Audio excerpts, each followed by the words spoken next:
Mine is definitely choosing incompetent men.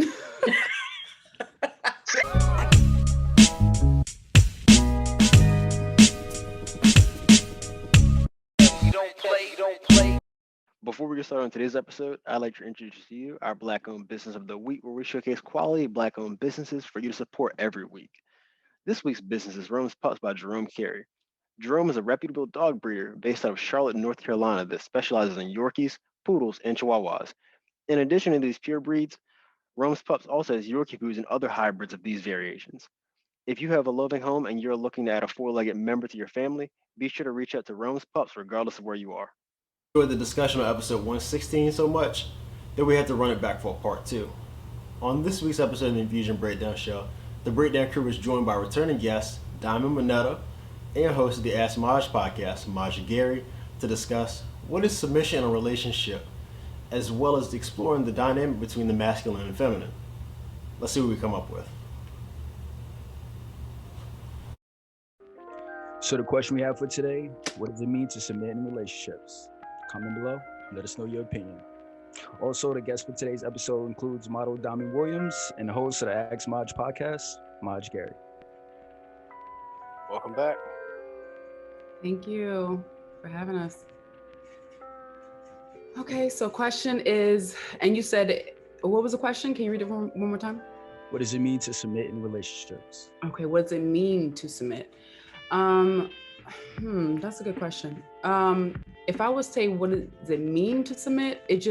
I want to say a lot of people think it's just taking orders, maybe just following whatever someone does and kind of blindly doing it. And for me, it's not necessarily that. It's more of it's communication. It's not only, yes, I agree, but I understand and I'm going to follow you because we're doing this together. It's a joint effort.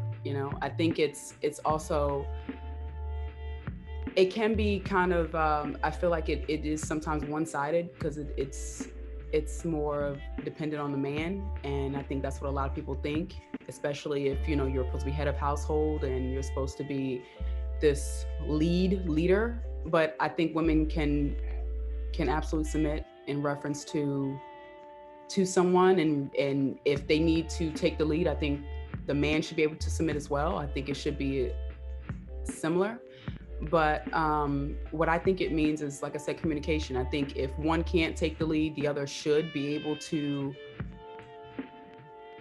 jump in front, or vice versa. If a man can't do what they need to do in reference to that, the woman should be able to take over and lead. And I'm talking about in reference to being sick, lose a job, whatever. Everyone should be able to kind of mash up and come together and figure it out together. Does that make sense? Yeah. Mm-hmm. Like co-piloting. Yeah, exactly. To complement each other. Exactly. Alright, what about you? What does it mean to submit? Oh, this is a good one. I think submission is all about how you allow your partner to express themselves in a relationship. That's what I think submission is. I don't think that submission is tied to a specific task or a specific tangible thing that you do in a relationship. I think it's more of how you allow your partner to express themselves in the relationship, if that makes sense. And so I think, submission nowadays, especially amongst our generation, has such a negative connotation because I think we compare it a lot to our parents' generation, right? And so when we think submission, first of all, the woman is what, comes to mind first. And then secondly, right, submission, when we first think about it compared to our parents' generation is, you cook, you clean, you're at the house taking care of the homely duties, taking care of your man while he's bringing home the bacon, for a lack of better words. And so nowadays, I think that we have, as millennials, challenged that definition. And it's not so much about, like I said, what you can do or tied to a tangible task or something that you do in a relationship. It's more about how you allow your partner to express themselves. And I think that's what submission is. That's what I mean. I think another reason why our generation has trouble with conceptualizing submission or even following along with the idea is, for some reason, we tend to conflate that with servitude. And servitude and submission are not the same thing. I think that was part of the discourse that I saw around the clip that was recently circulating around Jazzy. I don't know if you've spoken on this, Maj, but I'd be curious to hear your thoughts on that. I know you know what I'm talking about. Yeah, yeah, I know exactly what you're talking about. You know, I actually talked about this on my podcast too. So there were parts of what she said that I agreed with, and there are parts of what she said that I did not agree with. But first, I think, before I kind of get into what she said, I think we have to understand that submission is also subjective, right? So it's different based on people's relationships. You define what it means to be submissive in your relationship, and that may not be the same for someone else's relationship. So I think regardless if I disagree with, you know, what she's talking about, it works for her. And she said that, you know, she said, this works for me. So I think what I loved about what she said is spoiling your man. Like, I think that as women, we should absolutely do that. And I mean, we could talk about, you know, that going both ways, but, you know, going back to what Diamond was saying, you know, it's a co-pilot thing, you know, it's a co-pilot initiative. And so both of us are spoiling each other, right? And also understanding that, you're not both going to come to the relationship always 100%. Sometimes, you know, one person is going to be 80, sometimes one person is going to be 20, and vice versa. So I do agree with that. You know, it's all about, you know, kind of spoiling your man, you know, making him feel special, you know, making him feel like, you know, the leader. But what I don't agree with, you know, what she said, she talked about kind of healing her man, right? Like healing her man, you know, she talked about kind of exhausting herself to make sure that he's good. And that's what I don't agree with. I don't agree that as women, we are healers. We are not here to heal you. That is your job. Our job is to help you get the healing that you need, but we are not here to heal you. And I don't think that is even tied to submissiveness or submission at all. Like, our job as women is not to heal men. I don't think so. And then, you know, she talked about, you know, her superpower is that is the way she loves. You know, she said that's her flex, is the way she loves her man. But then she goes on to say it can be draining at times, but, you know, I've embraced that. I don't agree with that. The way you love somebody should not be draining you. And I think that's also what also comes with that is the fact that he may not be pouring into you as much as you're pouring into him. Mm-hmm. And so that's where the draining piece comes from. And that's what I don't agree with. Submission is not draining and exhausting yourself to make somebody else feel good. Because when you are empty, he has to fill your cup. And when he's empty, you have to fill his cup. So yeah, I don't agree that we should drain ourselves to make, whether that's a man or, you know, any other, a friendship, relationship, anything. I don't think our job is to heal, nor do I think it's okay for us to fill somebody else's cup while we're drained, while we're being drained. That's interesting, because I really didn't even think I had said that. So, but it's interesting that you say that, because sometimes when I say stuff, I don't even realize how it's being interpreted by others. I'm like, damn, I did try to do that, didn't I? That's not what I was trying to do, but damn, that was okay. So yeah, but no, I definitely understand what you're saying, and I actually agree. Yeah, that's what's up. The biggest problem I had with that was, well, it's twofold. So first, it was her focus on the relationship and her significant other with total neglect of herself. So you said, when Maj, what you just recalled, with her saying that it was draining. But then she also said, when they asked, how are you guys doing together? She would say that he was spoiled. It was never anything about her. Mm-hmm. It was like her total devotion to him was her sole focus. She wasn't pouring into herself as well. And then one of the things I had seen about it was when a lot of guys, they were saying that, yeah, we like this. This is this kind of, we need this kind of energy. And a lot of the comments the backlash that was received was, okay, so you guys want a mother, you want a mom. And I think some dudes, don't get me wrong, they do expect women to overexert themselves and essentially be servants, be second mothers. And I think that's unhealthy in itself. But I do think a decent proportion of those guys were actually after the actual essence of what was being said, the energy, the devotion that it takes to study your partner, and to be that the support. I think that's what was really resonating with men, as opposed to somebody who packs your luggage when you go on a trip or something like that. Like, I can do that myself. I have no problem with putting my clothes in my suitcase. I can tie my own shoes. I can cook. I don't need people to do those things. I don't need to be treated like a toddler. But I need a partner, like you said, a co-pilot, somebody who I can steer this plane with. That's what I need. And I think a lot of guys will also think along those lines when you look at things literally and you want to adopt it. Like you said, this works for her and her relationship, and that's susceptible to judgment, to each his own. But when you try to understand the essence of it and what's actually being gotten at, then it makes a little bit more sense.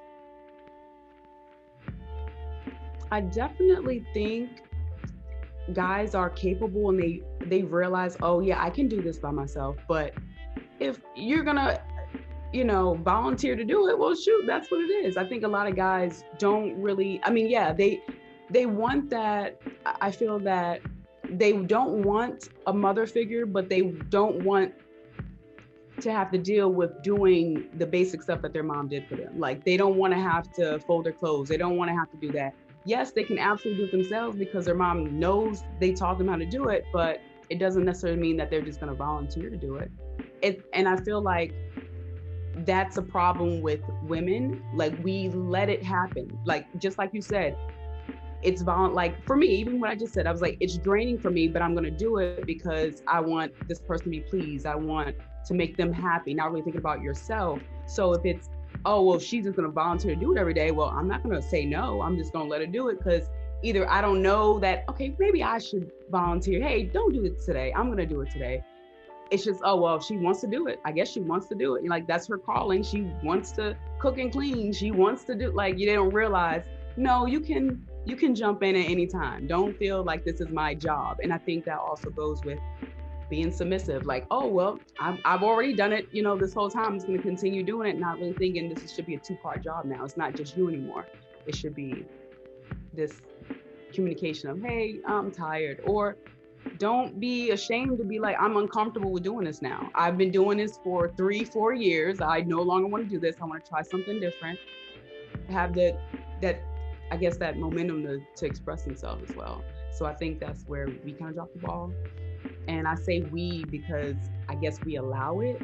Like, we're used to, like mom and dad. I've been trained, mom, dad does this. I've seen mom and dad do this. They told me I need to do this. So that's what I'm going to continue to kind of display and move forward. But we got to break that cycle. And it takes us being open and talking about it and really expressing it and be like, hey guy, I don't want to do this anymore. Let's switch it up and really do that mindset. And I like to challenge something that you said, Bryan. And I think this goes back to my point of submission being this idea of allowing your partner to express themselves how they want to in the relationship. And so you mentioned, about packing the suitcase, and you're like, oh, I can pack my own suitcase. I can cook. I can do these things. And I'm not sure that that's relevant when we are talking about being submissive, because I think it's about what you do for your partner that helps kind of ease that load, right? That helps kind of take the load off, right? I can open my own door. I can pay for my own check. You know what I'm saying? If you want to turn it around, I can, anything that a man can do for me, I can do too.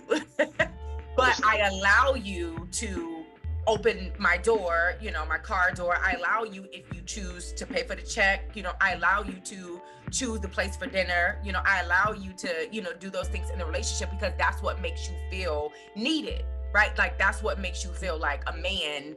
And that's what makes you feel like what you're doing is contributing to our relationship. So that's what I mean by being submissive, is allowing your partner to lead and express themselves the way they choose to in the relationship.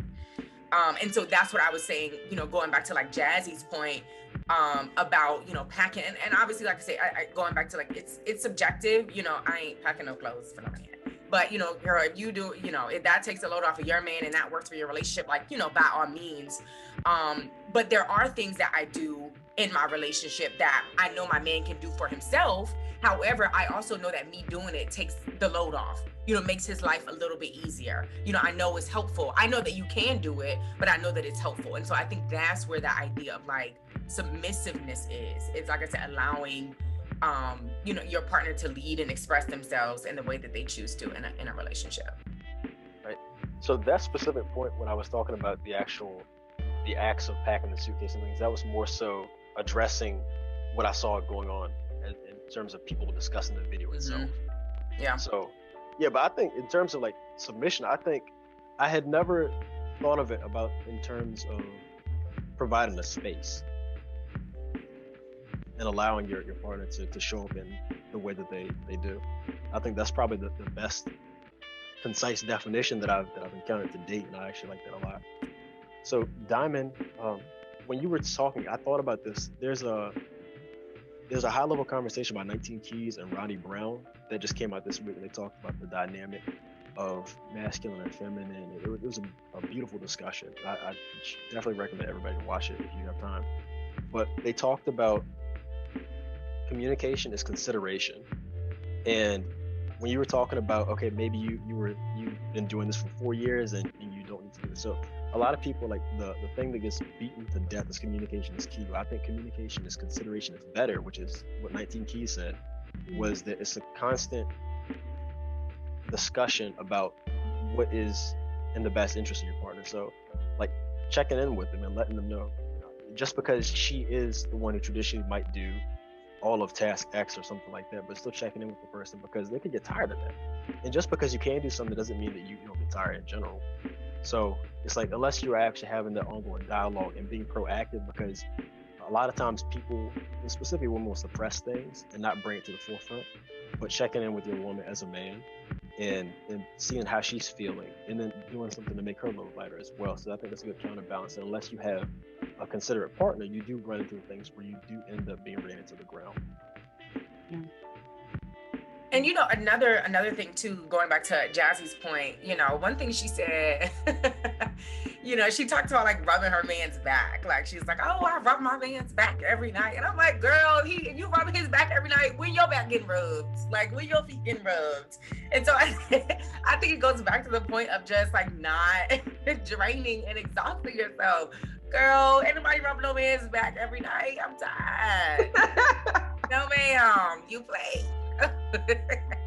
But yeah, like Bryan, I wholeheartedly agree with that. You know, like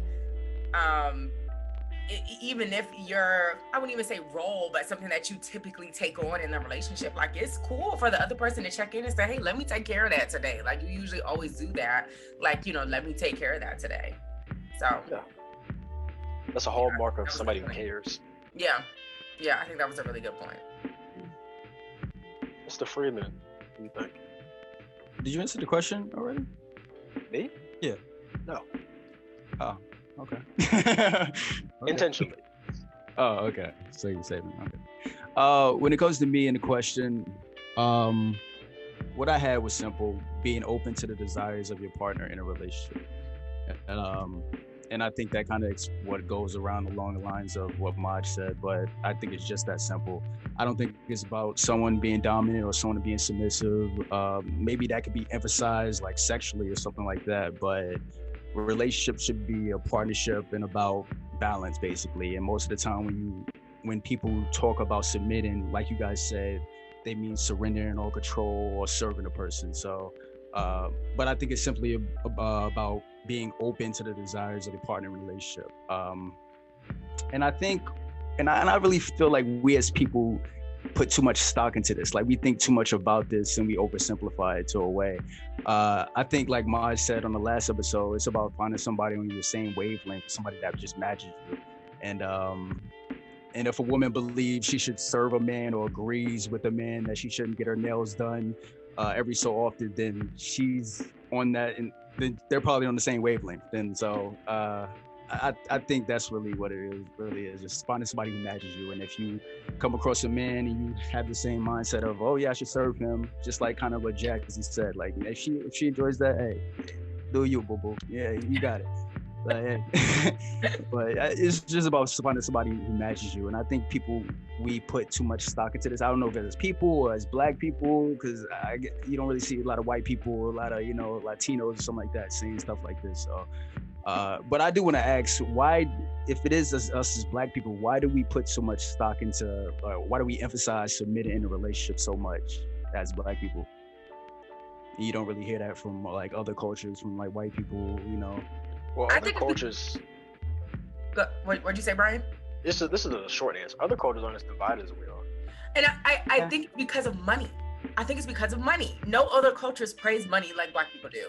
It's oppression as well too. Like It is. We've been submitting all these years through work, people, environment. So it's all about. I think it's just about that superiority. And it's like, just because I say submit doesn't make it a bad thing. It could be positive. You just have to look at it in a different way. So yeah, I agree with that. Yeah. Okay. That was a good question. Yeah, it was. What you got, Does? I don't know. My answer is probably going to be a little bit more in left field, depending on how you want to look at it. I think a lot of what I've heard thus far, it's like when we look at the examples, I think those are all subjective. I think it's just based on the person's visual interpretation of being submissive. But I think submissive for me is just very cut and paste. It's very simple. I've been doing my best as I get older to not overcomplicate things and, make it more than what it needs to be. But for me, submissiveness is just the understanding that on all planes, like spiritual, emotional, physical, mental, that with this person, you are better than what you are by yourself. It's as simple as that.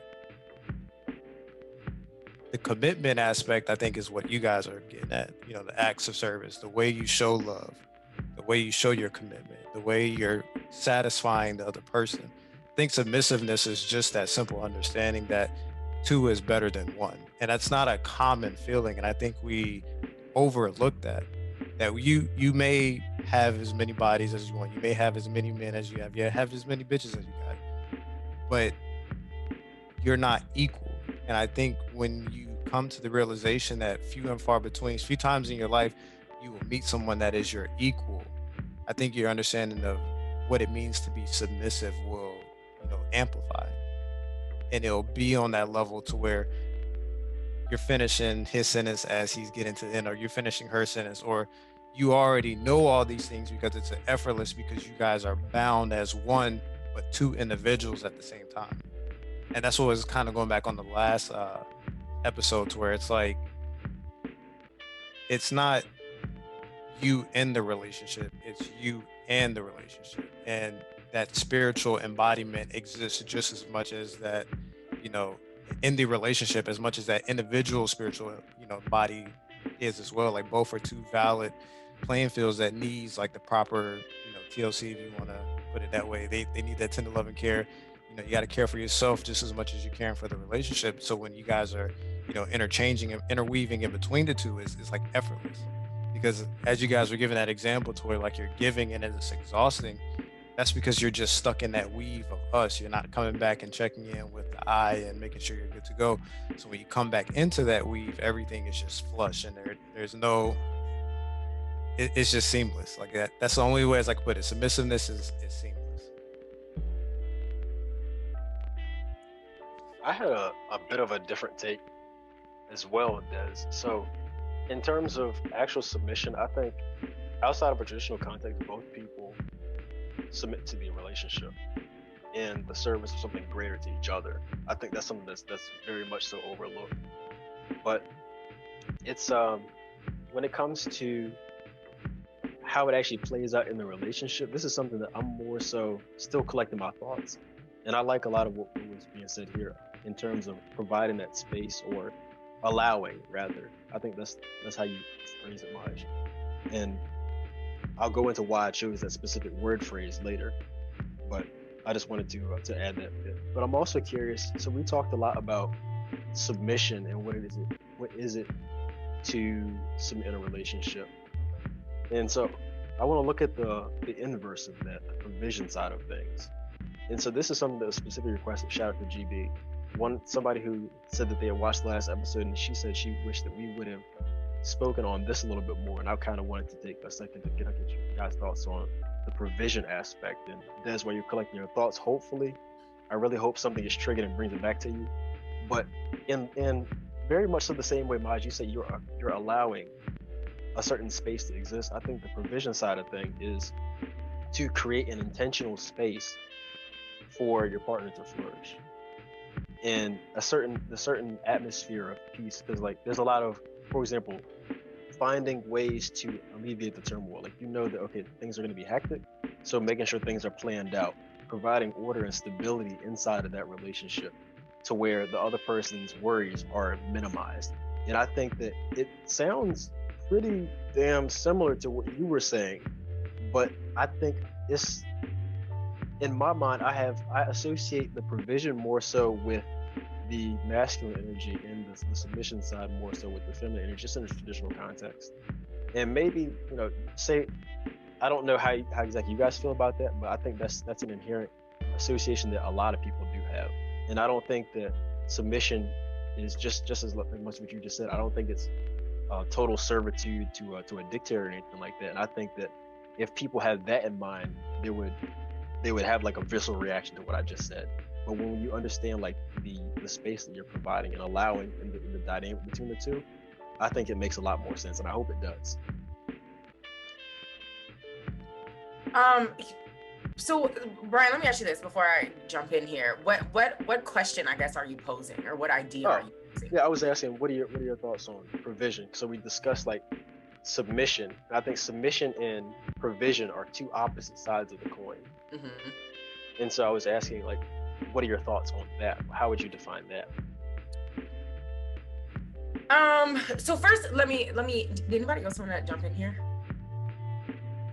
I wanted to touch on something that you said about, I guess making, for lack of better words, because I can't remember exactly what you said, but like making your partner's life, I guess, less worrisome, less hectic, give or take. Yes, something like that. Y'all know what I'm trying to say.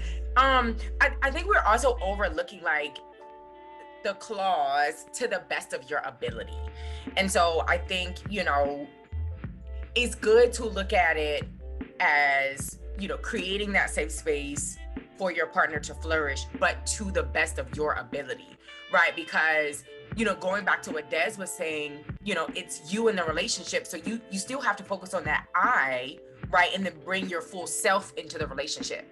My job is not to create the space so that you can flourish. My job is to help build this space so that you can flourish. You should have already come into the relationship with the space created for you to flourish. And then my job is to help build that. Is to help build and to expand on that, not to create it for you. Because then that's where that draining piece comes from. That's where the exhausting piece comes from.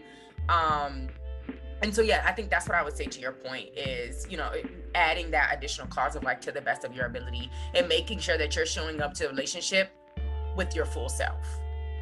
Like, yeah, once you get in, we're building. And I mean, we're creating, but together. Like, I'm not creating for you and you're not creating for me. We're creating together and building together, if that makes sense. Yeah. And Des, also, one of the points that you had made when we were having this discussion, it kind of, I think there was, what initially sparked it was like one line you said. And I'm going to try my best, but provision is, it also has a teaching component. There's spiritual, there's different dimensions, and we tend to focus so much on just the financial part. But as we all came to the conclusion with last discussion, there's so much more to that than making of a successful relationship. And one other thing I wanted to say too, like when you talk about provision too, I don't know if you all saw, it was a while ago when Jeannie Mai was talking about her relationship with Jazzy, and she kind of defined what submission is in their relationship. But I kind of think about that when I think of submission and when I think of provision. But basically what she was saying is, and she was that, but going back to our first conversation, she's that like independent woman, kind of doesn't necessarily need a man, but whatever, but she expresses that, Jazzy makes her better. But anyway, one thing she said was, she what she talked about, submissiveness having a negative connotation, but she also talked about, in her career, right? She's the leading lady. She's making all the decision. She's the leader at the table, and she's using that, or she's exhausting herself while she's at work, right? Like being that independent boss leader at work. So she said, when I come home, I don't want to make those decisions. I want to be able to relax. Like I want to be the baby when I get home and let him, kind of take care of me. So I think in that sense, right, both parties are satisfied, or both parties are fulfilled, because she gets to come home to him and, kind of let loose, for lack of better words. And then he feels like the man, to the point where, he's taking care of her. He's, picking the restaurant for dinner. He's paying, he's, rubbing her feet, or whatever it is that, you do in the relationship. So when we talk about like supplying or providing, obviously, you kind of have to do, what works best for you. But I think it was a really good point that she mentioned, I do all of these independent things in my day job. When I come home, I don't want to do these things. I want to be a nobody, for lack of better words. And I want him to sort of kind of take care of me. So, I don't know if that answered your question, but that to me, the way she described it, kind of puts submission and provision in the same kind of bucket. So that they sort of work together. Yeah, it gives a more encompassing picture of the relationship between the two. I think that's I've heard that from other women too. For example, my stepmom, we had a similar discussion recently when I was down in Atlanta, and she was saying like she's a hyperachiever when it comes to her in her professional career, but when she comes home, like she outsources all the financial decisions to my dad, and like he's very much so the head of the household. He's very much so the leader. And that sounds exactly like what you're describing. And you strike me as a hyperachiever also in your field. I think we're connected on LinkedIn, so I do know a little bit about your background. And so is that something that you find that you had, how easy did that come to you for turn that switch on and off? Your work presence versus showing up in your relationships? Baby, my work high achieving don't turn off at all. I need to work on that. It's on 100% all the time, 24/7. And I am that woman that needs to, I guess, find my strength in that. I don't want to call it vulnerability, but like letting go, because I have to have control of everything, because I feel like if I don't, then it's all gonna get messed up. And I think it's a little bit of like anxiety in there too, if that makes sense. So I fear that if I'm high achieving in my job and then I come home and I let loose and let my man choose, or make the decisions from there, he gonna mess everything up. He gonna find something to eat that I don't want to eat. He ain't gonna put the sheets on the bed right. He not gonna have my show on that I want. He gonna buy the wrong wine, like for a lack of better words. But I have that like, I guess like control freak almost. Like I have to figure out how to like let that go 100% and let somebody do that for me. And that's really, really, really hard for me. So I'm the woman that's like the high achiever in my job, but I'm also the higher achiever at home too. So like I'm doing it all. So I'm not the best person to answer that question. No, I mean, it's still a valid response. It's something that you said you're in the process of navigating. Yeah. And I think it's just about building that trust and going back to like allowing my partner to express himself the way he wants, even if it's not the way I would envision it. And I think that's what I'm growing and learning, is that in a relationship, just because I think it's not right doesn't mean it's wrong, if that makes sense. So if I give you the wine example, like if I come home, and I ask for a Pinot, and I wanted a Pinot from Europe, but he buys a Pinot from Cali, like it's not wrong, it's still Pinot Noir, it's just not the one that I envisioned. But did he think that one was your favorite wine instead of the other one? Because then he's not listening. Because isn't he not listening if he got the wrong wine? Like, shouldn't he be getting you your favorite wine? Unless he's like surprising you with something else, like, hey, babe, I want you to try this. Oh, we gonna do something different. I'm like, I didn't want nothing different. I want okay, that's something. Okay, but either way, that's a good question. But either way, I think I have to learn to be okay with that, right? Like, so even if you know, like I said, I asked for the wine from Europe, and you're like, oh, let's do something different tonight. We always get the wine from Europe. We're gonna get the wine. We're gonna get the Pinot from Cali. You bring home the Cali. Like, it's not wrong that you brought home the wine from Cali. And submissiveness, or letting my partner express himself, is saying, you know what? I did ask for that wine from Europe, but you're right. Let's try this new one, because we always get this. So let's try this new one. Instead of saying, nigga, that's not what I asked for. I asked for the wine from Europe, and you bought the Cali wine. F minus. Yeah, which is semi-valid, because you didn't listen. Like, you didn't say get a wine. You were very specific, but with the example of like the Cali versus the Europe, you just said Pinot or Pinot. I'm not a wine person, as you can tell. But if you were just left it at that and you just picked the one, okay, that's different. But if you specifically said something, Bryan, I'm sorry, I gotta cut you off really quick. Let me just say this. Y'all smart, you know, y'all men's is smart. But most men, baby, if you send them to the grocery store, they are not coming back with what you asked for. I don't care if you give them the name, the price, send them a picture. You could go into the Walmart before they get there, take a picture of the product on the shelf, and send it to him, and he's still gonna bring home the wrong thing. So I should. Yeah. So I don't like, that's not, specificity doesn't work with men and buying things from the store. It just doesn't. I feel like that's a personal challenge to us as men. So you can ask any woman in this world who is either married or has been in a relationship or got a baby daddy. Doesn't it really come down to listening though? Like, yeah. Doesn't that just mean they're not listening? Listen. Exactly. So that's what I mean. Yeah. Not listening. I'm done. Hang up. Everybody hang up. That's all it really means. Like, they just wasn't interested. I want to take a step back. So you said it comes with you said trusting your partner to make certain decisions. See, that's why you had trouble with turning that off, because you feel like that if you're not in control of things, then things will go to hell. Right. Mm-hmm. So I think another part that you're overlooking is trusting yourself.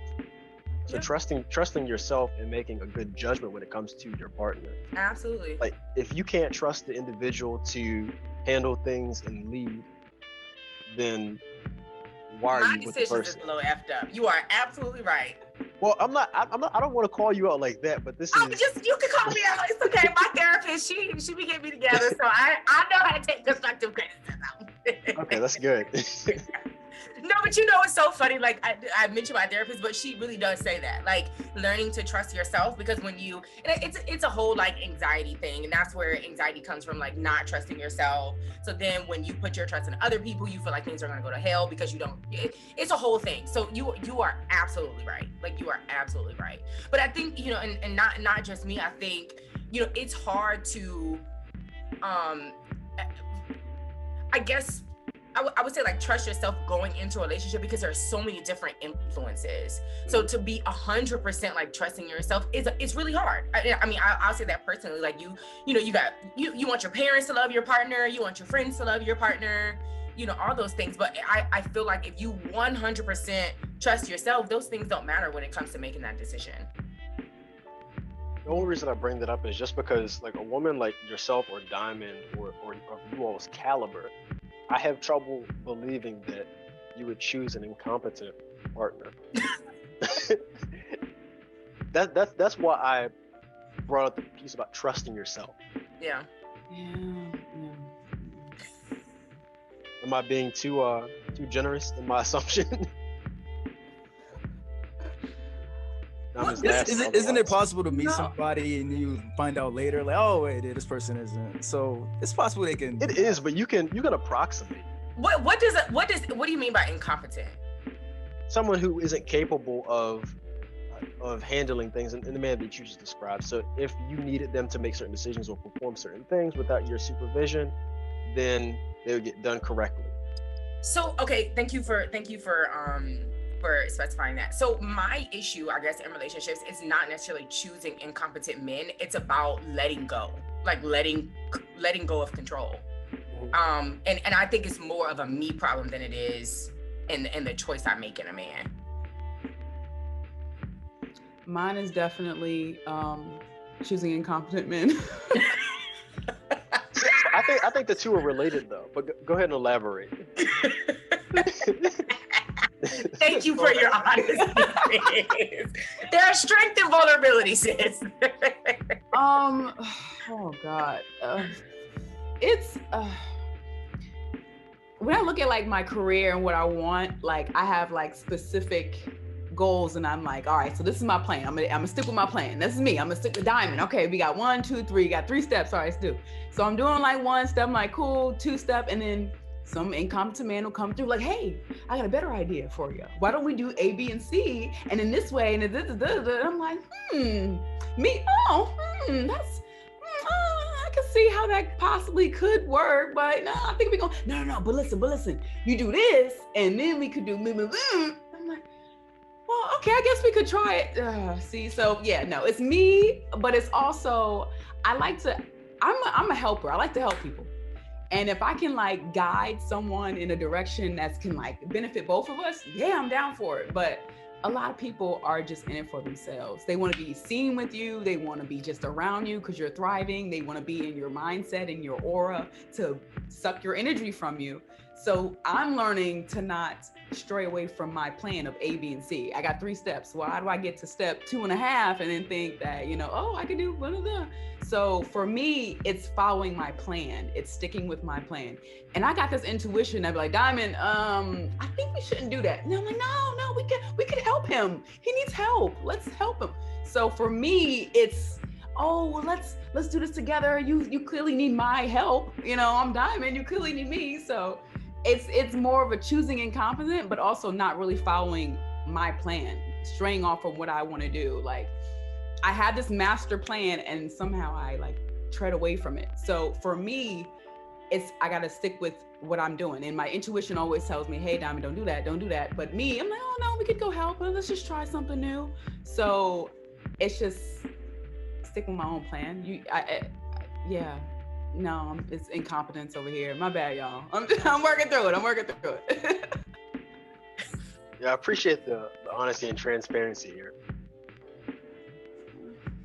Josh, what did you think along the lines of provision? I don't really disagree with anything anybody said, to be honest with you.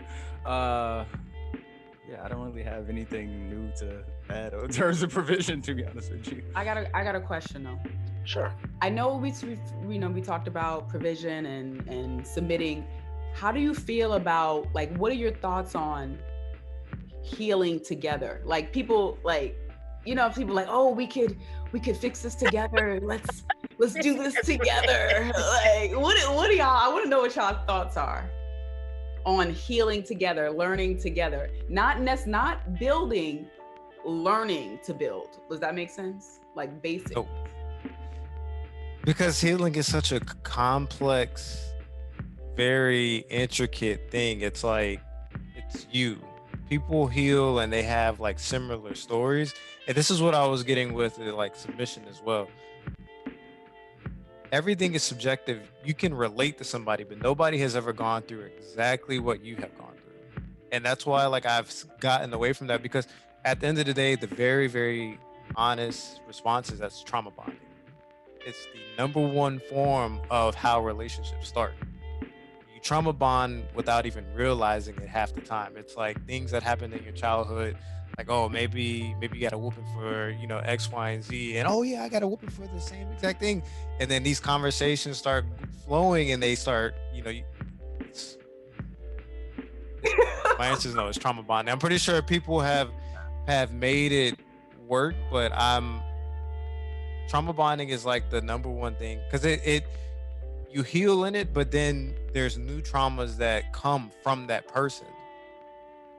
I do. You know what I'm saying? Like a person that is not healed completely, and even a healed person has the potential to induce trauma in someone else. If you're not healed from your own trauma, it's very likely. The likelihood of you creating more trauma in your future relationships is extremely likely. It's likely. I agree. Actually. I just want to step in for a second. So I had done some reading specific. So I remember when Des first said trauma bond, I thought the shit was hilarious. This was way back on the episode, and I looked it up. And so that's actually true trauma bonding is a little bit different. It's the bonding of somebody who is an abuser and then an abusee, for lack of better terms. But what you're describing is bonding through shared traumatic experiences. Yes. Yeah. I just wanted to clarify that. Oh, okay. But I just figured that was what he was saying was the actual definition. I've never heard the term before, but that was it. I actually have a quick question, Des. I love what you said. I wholeheartedly agree. Do you believe that there is a such thing as being completely healed? No. You said no? Okay. Because the reason why I say that is because your question would imply that it is a blanket. Right. And what I have learned is that everyone's perspective of perfectness is their own. There is not one uniform understanding of what perfect is.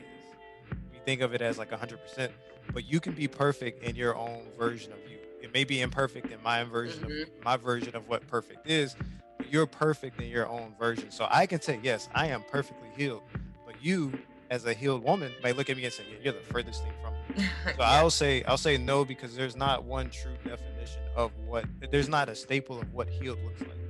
The most, the most proficient mental health guru can appear healed, but deficient people on the side. And it stems from something from their childhood they still haven't got over it, because some bully stole their lunch money and they haven't had the chance to right their wrong. So I'll say no, just because it's very subjective. Like, I can be the most healed version of myself, but there's always going to be someone that has a more healed version of themselves, and that's fine. It's their version of what being healed looks like. Yeah. I agree with that wholeheartedly. I agree with what you responded to Diamond's question. I will also say, Diamond, I think there is a such thing as being in a relationship and both of you all are working on your healing individually while you're together. Like, I do believe that is a thing, but you're not healing together. Like, you're not like you all said, bonding over shared traumatic experiences, but you're healing individually while you're together. Okay, good. That's actually exactly what I wanted to know. Okay. Yeah, I do. Des, why are you laughing? I think it's possible. No, I think that version is possible. So the thing with that is, I do feel like you have to have started the journey before you get into a relationship. Like, I think there has to be a level of self-awareness, and healing progress when you get into the relationship. Like, you don't start the healing in the relationship. Now, like you said, Des, it can work. Like, it can work. I think, some people do make it work. I'm sure it's hard as hell to make it work, because, then there's so many other issues that can open from that. But then there's, the trauma, you're taking it out on each other, so on and so forth. But yeah, so I do think that there has to be a level of like self-awareness, and you have to understand, what it is that you need to heal from and what it is that you need to unlearn before you get into the relationship. Yeah. I think, to Diamond, to your question, that it's tricky to navigate. And I say that because in relationships, I was having a conversation with my friends earlier. Relationships, they tend to manifest the worst. And when it comes to, if you have unhealed things, things that aren't conducive to a positive, healthy relationship, like those things, those negative characteristics of ourselves, we can hide those as an individual, but when you start to intermingle in a romantic fashion with somebody else, it just seems like the insecurities, for example, will bubble up, things of that nature. By yourself, as an isolated individual, you can hide that from the world, but you can't hide it in a relationship. And for that reason, I think that the bulk of your healing needs to be done to yourself. Otherwise, it's a distraction, and you're going to hurt somebody else, and you're going to prolong that process. But to Maj's point, I had also thought about this too, about, okay, are you ever fully healed? The answer is absolutely not. I don't think that is a true thing. No one's ever going to be fully healed. That would be us ascending to the level of like Jesus Christ, without sin, without flaw, or anything like that, which is, we all know, it's impossible. But I do think the preliminary work needs to be done on an individual level, and then once you've practiced in a way to where it's not going to inhibit a relationship, you're not going to hurt somebody through your negligence or yourself, then it might be safe for you to start to explore that realm of life when it comes to navigating romantic relationships. Otherwise, you're just best keeping it to yourself until you're able to make that transition into that phase of life. And I think a lot of people, that takes a lot of takes a lot of honesty. It takes a lot of humility. It takes a lot of courage to actually say objectively, I'm not ready for this. You could meet a great person, but I think it's better than the alternative or you getting in a relationship with somebody who is great, somebody who would otherwise be great, a total match, be really compatible and treating you well, but because of the phase that you're in, mistreating that individual and fumbling. I think that's extremely. I think that should be avoided at all costs. And I think it's much better for you to have the maturity standpoint and say, okay, hey, I'm not ready for this, and then continue to focus on your own healing. Yeah. And another thing, I guess I just like to pose as a thought. Sometimes I feel like people don't have the space or opportunity to figure out what they need to heal from or unlearn until they get in a relationship. Yes. Sometimes there just aren't any other experiences that you encounter that reveal, what you need to unlearn or heal from other than a relationship. But wouldn't that reflect the environment? Like, clearly you don't have people that are making you advance. Clearly these people are just agreeing with you on whatever it is that that you're going through. That's definitely the environment as well. You gotta have better friends. Absolutely. Yeah. Can you explain that more, Diamond? Well, in environmental reference aspect. Yeah, I mean, because it's like, okay, so if I'm constantly doing this thing that's bad, like I don't know what it would be. Just in general, like just not reflective upon a positive thing in reference to my attitude, whatever. And I have friends that I hang around with and no one calls me out on it. No one calls me out on it. Not my parents, not my friends, no one from work. It just seems like there's no growth within where you are, your community. It's like everybody's just agreeing and not really challenging themselves in reference either. It just seems like there's no growth. I hope that makes sense. It breeds a lack of accountability. Exactly. There you go. Basically. Exactly. I'm on board. Josh, do you think that people can heal together, or is it best done separately? It's something I haven't really thought about, but I think the best way is what you guys said. Healing, you can be together, but healing individually is probably the best way, because I haven't heard that. I don't remember him ever saying trauma bonding, but if he have, I guess I do. Yeah, but yeah, I've really heard that before. But yeah, I guess people can do that, and it does bring up a good point. But yeah, I think healing individually, if you are in a relationship, is the best way to do it. But I want to ask Des, so by your definition, should you never be in a relationship since you can never truly heal, and then you can because there's a part two of what Bryan is saying. There, like the other half of that conversation is what I can't say it verbatim, because obviously that would mean that I have a shit ton of memory that this isn't possible. But I more or less say to something along the lines of abstaining from environments that cause or induce traumatic responses doesn't negate the possibility of you ever having that traumatic response again.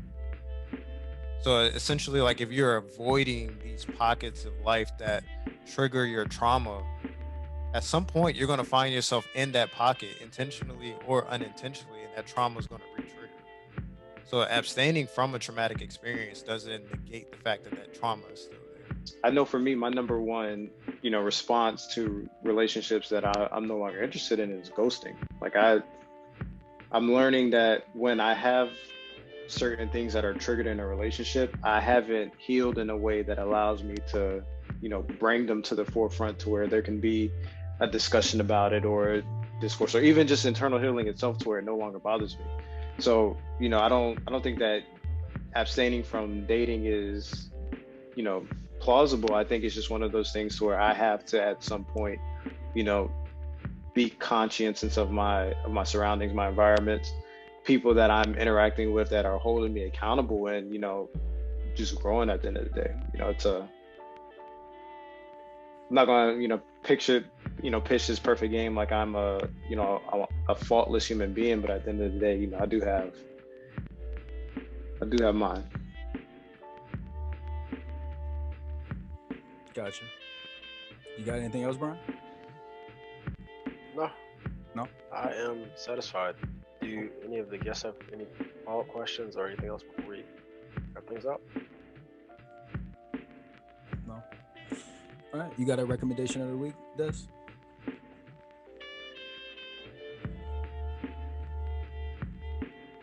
Yeah, that I do.